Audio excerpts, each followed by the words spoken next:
अंतिम 15 दिनों की तैयारी में अपने पीटी एग्जाम की तैयारी को किस स्ट्रेटेजी के साथ करें, आज की वीडियो में हम इस टॉपिक पर बात करने वाले हैं। पीटी एग्जाम में आपकी नेगेटिव मार्किंग होगी या नहीं होगी, इस बारे में भी मैं आपको बताऊंगा। फिर आती है बात नॉर्मलाइजेशन की। प्रत्येक एग्जाम में नॉर्मलाइजेशन होती है, क्या पीटी एग्जाम में भी नॉर्मलाइजेशन है या नहीं है, ये भी मैं आपको बताऊंगा। फिर आती है बात मेरिट की कि पीटी की मेरिट सिलेक्शन के लिए कितने पर लगेगी, जनरल की कितने अंकों पर लग सकती है और ओबीसी की कितने अंकों पर लग सकती है और एससी एसटी की भी आपको बताने वाला हूँ। तो आप वीडियो में अंत तक बने रहिएगा, काफ़ी इंपॉर्टेंट वीडियो है। सबसे पहले बात करते हैं आपकी स्ट्रेटेजी के बारे में कि एग्जाम को क्रैक करने की स्ट्रेटेजी क्या होनी चाहिए। सबसे पहले हम उन अंकों को देखेंगे, यानी उन सब्जेक्ट्स को देखने वाले हैं जिनमें आपको सबसे ज़्यादा अंक मिलेंगे। यानी जितने बड़े अंक होंगे आपको उतनी ज़्यादा एग्जाम को क्लियर करने में आसानी होगी। तो सबसे पहले उन सब्जेक्ट्स को देखिए जहाँ से आपको ज़्यादा से ज़्यादा अंक मिल सकते हैं। तो सबसे पहला इनमें पॉइंट है आपका ग्राफ का। ग्राफ में आपके 2 ग्राफ आएंगे, प्रत्येक ग्राफ में आपके 5 क्वेश्चन होंगे।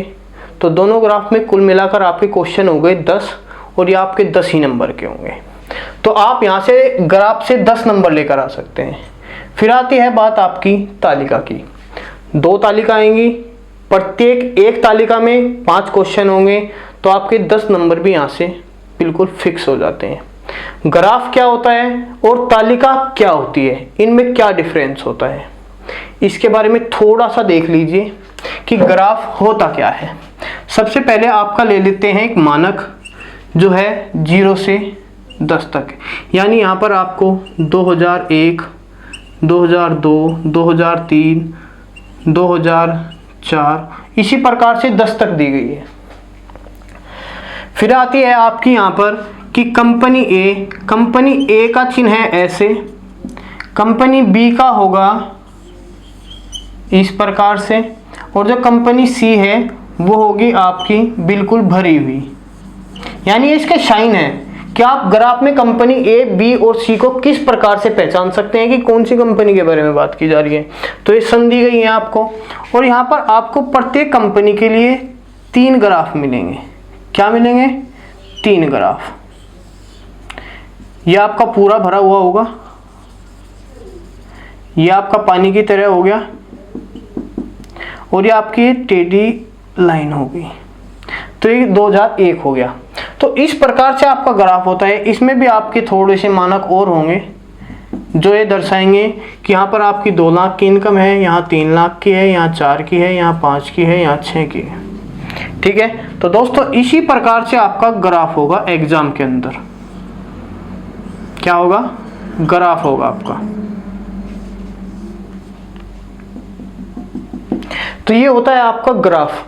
अब तालिका किस प्रकार की होती है, तालिका को भी देखिए कि तालिका होती किस प्रकार की है। इसी प्रकार से आपके दिए गए होंगे। यहाँ पर भी, यहाँ पर ये चीजें नहीं होंगी आपकी, यहाँ पर ये दे दिया गया आपको, और यहाँ पर आपको बॉक्स दिए जाएंगे इस प्रकार से, कंपनी ए, कंपनी बी, कंपनी ए, कंपनी बी, कंपनी ए, कंपनी बी, और ये हो गए आपके इनके डिवाइडेशन। ठीक है, और ये आपके जो 6 लाख 10 लाख ये हो गए इसी प्रकार से। यहाँ पे इनको भी डिवाइड कर लीजिए आप।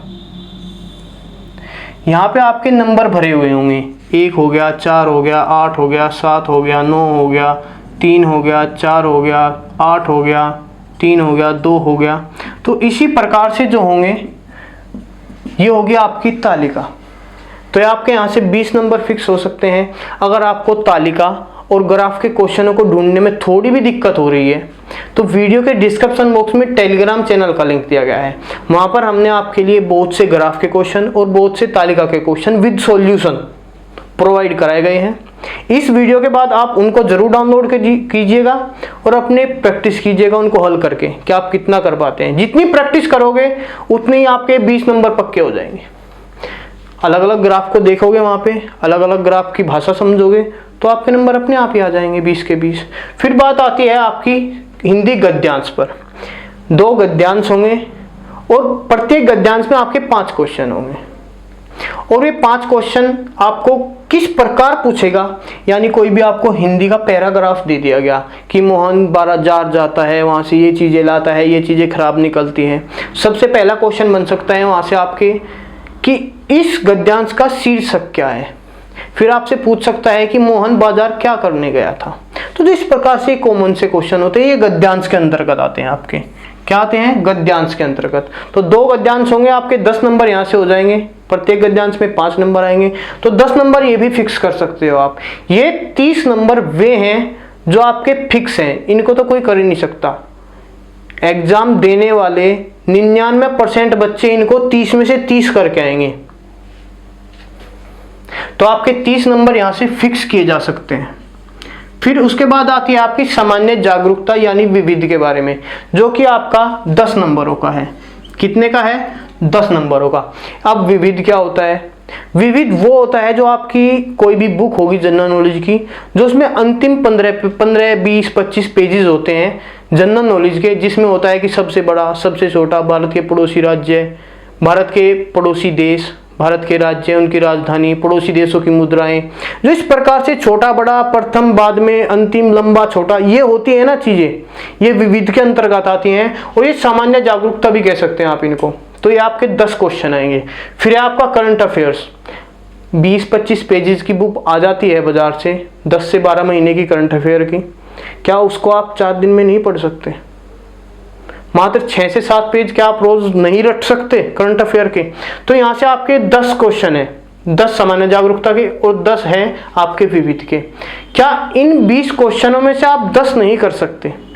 छोटा सिलेबस है, लिमिटेड सिलेबस है, तो इनमें से कम 10 नंबर तो आपके आ ही आ जाएंगे।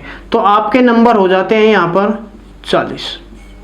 50 नंबरों का इस पूरा पोर्शन था, 40 नंबर हो गए। अब बात करते हैं उन 50 नंबरों की जिनमें आपके कम से कम 10 सब्जेक्ट दिए गए हैं। जैसे आपका इतिहास हो गया, भूगोल हो गया, अर्थव्यवस्था होगी, संविधान हो गया, साइंस हो गई, आपकी हिंदी, इंग्लिश, गणित, रीजनिंग और भारतीय राष्ट्रीय आंदोलन। तो ये लगभग 10 सब्जेक्ट हैं आपके, प्रत्येक 5-5 नंबर के, यानी 5-5 क्वेश्चन आएंगे। तो क्या इन सब्जेक्ट्स में से क्या 50 में से 20 नंबर नहीं आ सकते? आ सकते हैं, बिल्कुल आ सकते हैं। प्रत्येक स्टूडेंट ऐसा होगा जिसका इनमें से 2 सब्जेक्ट बिल्कुल बढ़िया होंगे, अच्छे होंगे। 10 में से 2 सब्जेक्ट तो सबके ही अच्छे मिल सकते हैं।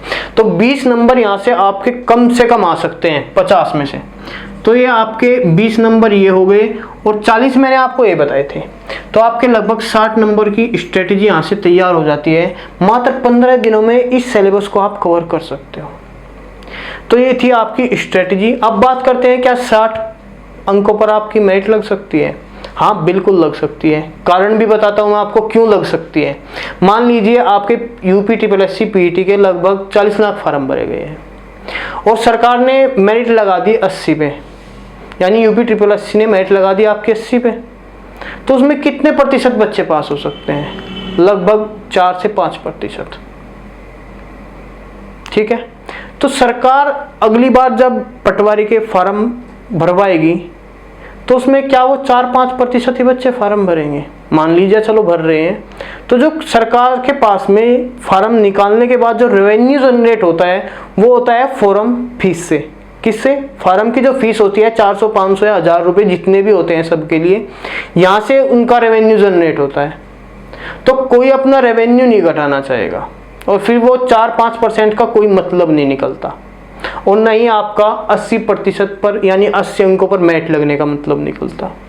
सबसे मेन मुद्दा है यहाँ पर उन सभी कैंडिडेट्स का सिलेक्शन होगा जो 90 या 70% स्टूडेंट जिन अंकों पर होंगे। बताता हूँ आपको तरीके से। मान लीजिए 100 स्टूडेंट हैं, तो 100 स्टूडेंट में से 60 कम से कम 60 अंक कितनों के होंगे? 70-80% के होंगे। 70-80 बच्चे ऐसे होंगे जिन्होंने 60 अंक कम से कम हासिल कर लिए होंगे। इससे ऊपर भी होंगे, इससे फिर जो 20% होंगे वो इससे नीचे भी होंगे। कहने का ओवरऑल मतलब ये है, मेरिट वहाँ पर लगेगी जहाँ पर लगभग 70 से 80% बच्चे होंगे जिनका सिलेक्शन उस मेरिट पर लगाने के बाद हो जाएगा। तो वो वहीं पर होगी।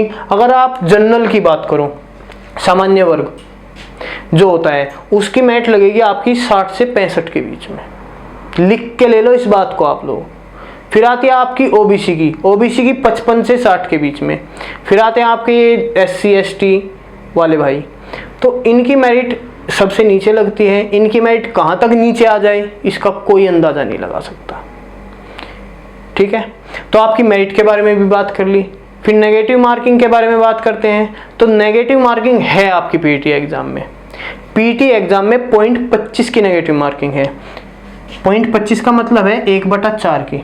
अगर आपने 4 क्वेश्चन गलत कर दिए तो आपका एक सही क्वेश्चन भी गलत माना जाएगा। आपने 4 क्वेश्चन गलत कर दिए, फिर आपने एक क्वेश्चन सही कर दिया, तो जो आपने गलत क्वेश्चन करे 4, ये आपके एक सही को भी ले डूबे, यानी इसको भी गलत मान लिया सरकार ने। ये होती है नेगेटिव मार्किंग। फिर बात करते हैं नॉर्मलाइजेशन की। क्या पीटी एग्ज़ाम में नॉर्मलाइजेशन है या नहीं है? तो एग्ज़ाम में बिल्कुल साफ साफ शब्दों में, जो आपको नोटिस आया था पीटी का, उसमें साफ साफ शब्दों में लिखा हुआ है कि पीटी एग्ज़ाम में नॉर्मलाइजेशन नहीं की जाएगी। तो पीटी एग्ज़ाम में आपकी नॉर्मलाइजेशन भी नहीं है। फिर अगर आप पीटी की तैयारी कर रहे हो और प्रैक्टिस सेट निकालना चाहते हो, तो प्रैक्टिस सेट मैंने आपके लिए बना रखे हैं। वीडियो के डिस्क्रिप्शन बॉक्स में टेलीग्राम चैनल का लिंक दिया गया है, वहाँ से आप पीटी के लिए प्रैक्टिस सेट डाउनलोड कर सकते हो, जिसमें आपको तालिका, ग्राफ, जितने भी पोर्शन वाइज आपके सब्जेक्ट हैं, जितने नंबर के हैं, उसी प्रकार से हर चीज़। और वे ऐसे प्रैक्टिस सेट हैं जिनसे एग्जाम में भी आपको क्वेश्चन मिलेंगे। प्रत्येक प्रैक्टिस सेट से कम 15-20 क्वेश्चन तो आपको हूबहू एग्जाम में मिल जाएंगे। और जब आपका 20 तारीख को पहला शिफ्ट का पहला एग्जाम होगा, तो पहली शिफ्ट का पहला एग्जाम का रिव्यू मैं आपको एग्जाम सेंटर के बाहर से कराने वाला हूँ। मतलब कि जो एग्जाम में आपके क्वेश्चन पूछे जाएंगे, वे रिव्यू में क्वेश्चन आपको ठीक पहली शिफ्ट के ख़त्म होते ही आपको बता दिए जाएंगे। हाँ, इस प्रकार का आपका पैटर्न है, इस प्रकार के आपके क्वेश्चन पूछे जा रहे हैं। पहली शिफ्ट 20 तारीख को जैसे ही ख़त्म होगी, आपको पीटी के एग्ज़ाम के क्वेश्चंस बता दिए जाएंगे कि ये क्वेश्चन आपके एग्ज़ाम में आए, ये लेवल आपके एग्ज़ाम का रहा। तो अगर आप वाकई 20 तारीख में ये क्वेश्चनों को जानना चाहते हैं, तो अपने चैनल एग्जाम स्किल को अभी सब्सक्राइब कर लो और नोटिफिकेशन बेल को ऑन कर लो, ताकि वीडियो आते ही पर सभी के पास में नोटिफिकेशन पहुंच जाए और अपने क्वेश्चनों को देख सको और अपनी गलतियों को सुधार सको, जल्द से जल्द जितना सुधार सकते हो। तो ठीक है दोस्तों, आज की हमारी यही वीडियो थी। आपको जानकारी कैसी लगी कमेंट बॉक्स में ज़रूर बताइएगा और अपने चैनल एग्जाम स्किल को सब्सक्राइब करना मत भूलना। धन्यवाद।